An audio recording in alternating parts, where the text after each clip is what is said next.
اللہ تعالیٰ ارشاد فرماتا ہے اعوذ باللہ من الشیطان الرجیم بسم اللہ الرحمن الرحیم بلا من کسب سیئۃ واحاطت بہ خطیئتہ فاولئک اصحاب النار هم فیہا خالدون والذین آمنوا وعملوا الصالحات اولئک اصحاب الجنہ هم فیہا خالدون۔ اللہ تعالیٰ ارشاد فرماتا ہے کہ بنی اسرائیل نے جو گناہ کمائے،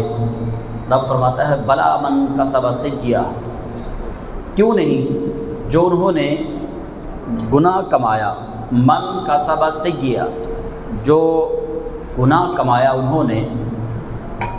وَأَحَاطَتْ بِهِ خَطِیئَتُهُ، ان کے اس گناہ نے ان کا احاطہ کر لیا، ان کے اس گناہ نے ان کو گھیر لیا۔ بس یہ جو ان کا نافرمانی والا گناہ تھا، اللہ رب العزت جل جلالہ پر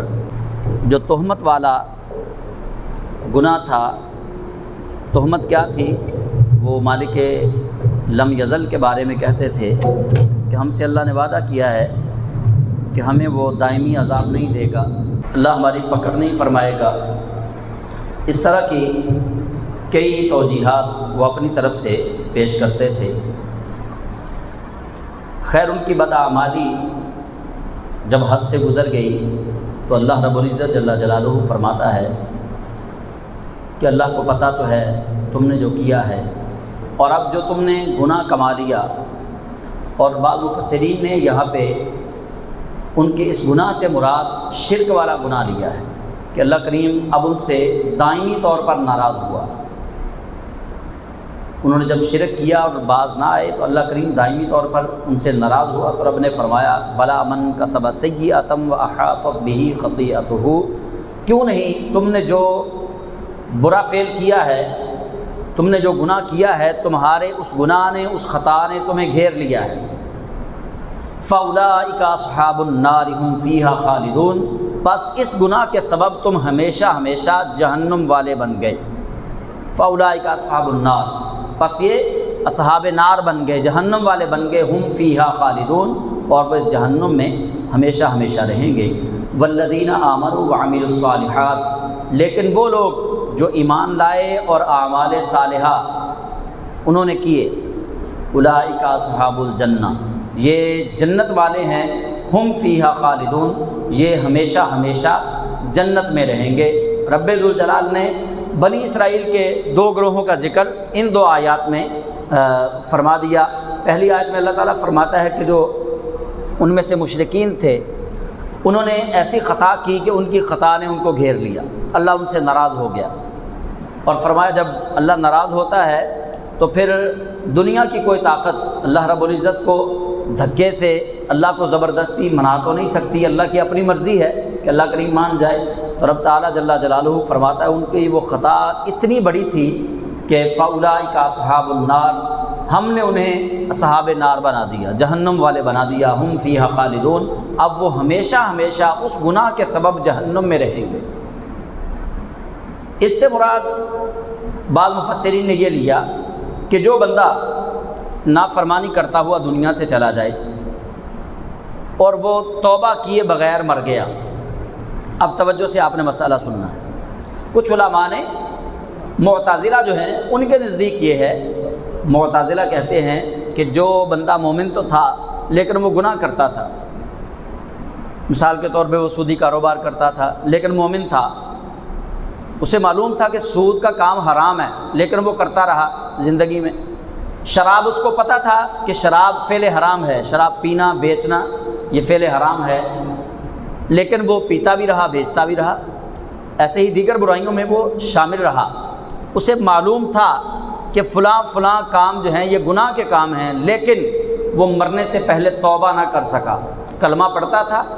اللہ پہ بھی ایمان رکھتا تھا، رسول اللہ پہ بھی ایمان رکھتا تھا اور کتاب پہ بھی ایمان رکھتا تھا، لیکن توبہ نہ کر سکا اور وہ مر گیا۔ معتزلہ کہتے ہیں کہ وہ بندہ ہمیشہ ہمیشہ جہنم میں رہے گا، لیکن اہل ایمان علماء وہ کہتے ہیں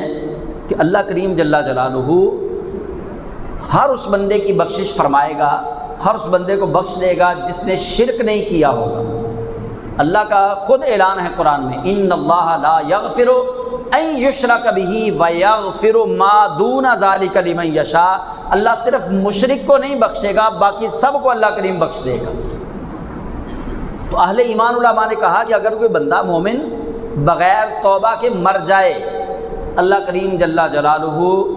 اس کو جو سزا دینی ہے وہ دے کے اللہ تعالیٰ اس کی بخشش فرما دے گا اس کے ایمان کے سبب سے،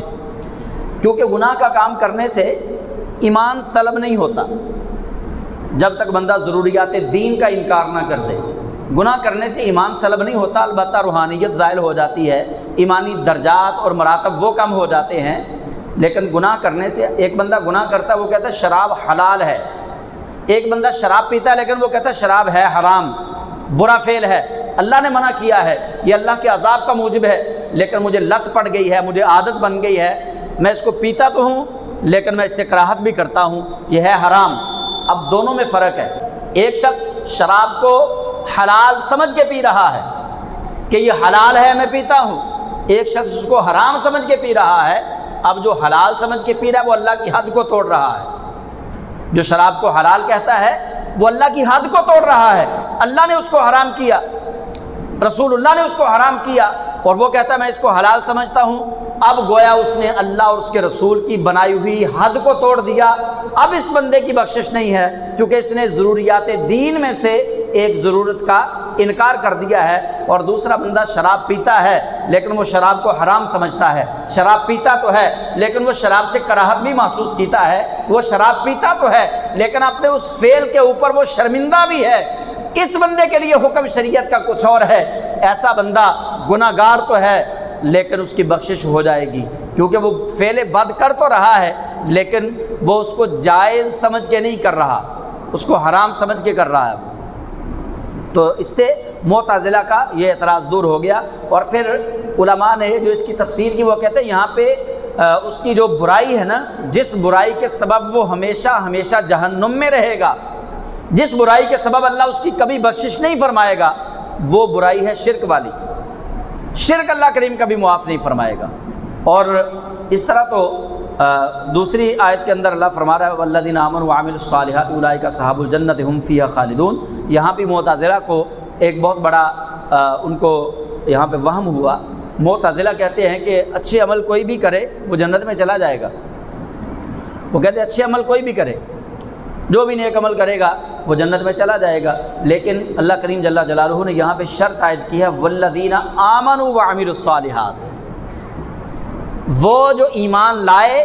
اور عمل صالح کرے۔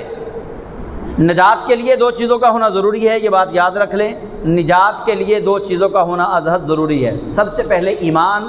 اور اس کے بعد عمل صالح، نیک اعمال اور ایمان، ان دونوں کا ہونا ضروری ہے۔ اللہ کریم نے یہ نہیں فرمایا کہ والذین عملوا الصالحات اولئک اصحاب الجنۃ هم فیہا خالدون، کہ وہ لوگ جو عمل صالح کریں وہ جنت میں جائیں گے، یہ نہیں کہا اللہ نے فرمایا والذین آمنوا وعملوا الصالحات، فرمایا وہ لوگ جو ایمان لائیں اور ایمان لانے کے بعد پھر وہ نیک عمل کریں وہ جنت والے ہیں اور وہ ہمیشہ ہمیشہ جنت میں رہیں گے۔ اس طرح تو پھر بہت سارے نیک کام جو ہیں وہ یہود و نصارہ کرتے ہیں، آپ ان کی چیریٹیز دیکھ لیں، آپ ان کی NGOs کو دیکھ لیں، آپ ان کے لیے ان کے اولڈ ایج ہوم جو ہیں ان کو دیکھ لیں، آپ دیگر ان کے یتیموں کے لیے فلاح و بہبود کے جو انہوں نے ادارے بنائے ان کو دیکھ لیں،